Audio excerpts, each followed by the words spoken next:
В едно китно българско селце, сгушено между зелени хълмове, живеели две момчета – Драгомир и Калин. Драгомир бил сръчен и често майсторял разни играчки от дърво. Един ден той издялал красива дървена птичка, която щял да подари на своята баба. Калин по невнимание, докато си играел, плъснал птичката и тя паднала, счупвайки се на две. О не, моята птичка! Как можа, Калин? Драгомир бил много разстроен и сърдит. Той отказал да говори с Калин и да си играе с него, въпреки че Калин се опитал да се извини многократно. Дните минавали, но сърцето на Драгомир си оставало тежко от обидата. Един следобед, когато Драгомир се разхождал край реката, видял Калин да се мъчи да извади тежка дъщена талига от калта.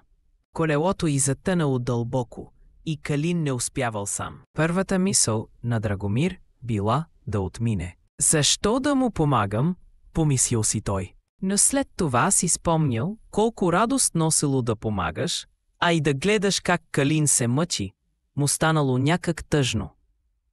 Драгомир поел дълбоко въздух и тръгнал към талигата.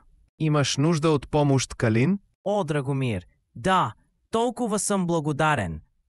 Двете момчета напънали страво, бутали и дърпали, докато най-накрая колелото не изскочило от калта. Калин се усмихнал широко. Благодаря ти, Драгомир. Наистина ми помогна много. И знаеш ли, много съжалявам за птичката. Беше чиста случайност, просто бях разсеян. Наистина ми е мъчно, че я щупих и че ти се сърдиш. Драгомир видял искреното разкаяние в очите на Калин. Сърцето му, което доскоро било тежко, улекнало. Всичко е наред, Калин. Прощавам ти. Важното е, че сега си приятел. От този ден нататък Драгомир и Калин отново станали неразделни приятели. Разбрали, че да носиш обида е тежко, но да простиш, това носи истинска свобода и радост.